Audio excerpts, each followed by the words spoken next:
The Alhambra, meaning red, was built in the 13th or 14th century by several different Mohammeds and their successors on the hills of Granada, Spain, and renovated and later abandoned by Charles V after the Catholic takeover in the late 15th century. The Alhambra was developed through a series of renovations depending on the circumstances surrounding it: social climate, economic situation, political rest and unrest. For example, gardens became more prominent at times when the city relatively prospered under the ruler. The social mood towards emphasizing Islamic roots are reflected in Islamic quotes engraved into the walls, fountains, pools, and domes that signify Islamic spiritual beliefs, and gardens boasting foods brought to Spain by Muslims. But the Alhambra's emphasis on prosperity and Islam could be seen as an attempt to downplay the social unrest and constant feuds marring the land around it, and the constant threat of Christianity at its doors, even as the Moors paid the Catholics their high protective tribute tax.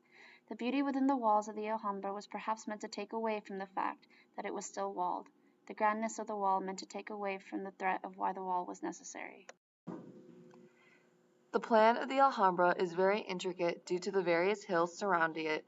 However, the overlooking plan is very simple and has a very axial feel to it that gives it a formal shape. The Chimera's tower lines up with the Hall of the Ambassadors that vertically lines up with the Court of Myrtle Trees. The Court of Lions is then horizontally lined up with the end of the Court of Myrtle Trees. The Alhambra is filled with Islamic architecture that is seen throughout all the courtyards, dome ceilings, and intricate arches. The Court of Lions represents Western sensibilities with its asymmetrical character and used to be a great walking view when it had vegetation within the courtyard in the 13th century. The throne room is most famous for its detail and characterizes ornamental forms through its intricacy, and how it transitions from vast spaces to smaller spaces.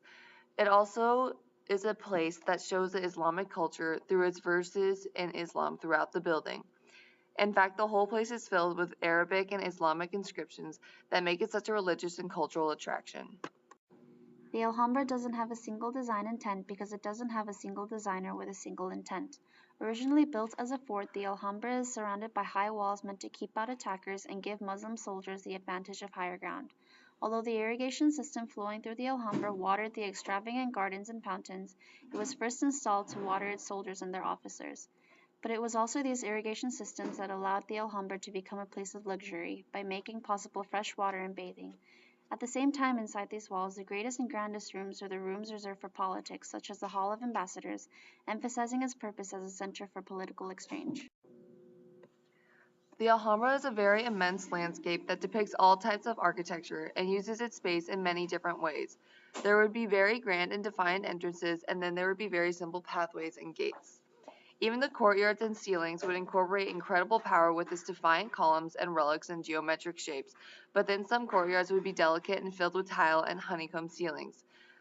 Wherever one went within the Alhambra, they would be on a journey that would lead them to discovery about shape, line, Islam, religion, and beauty.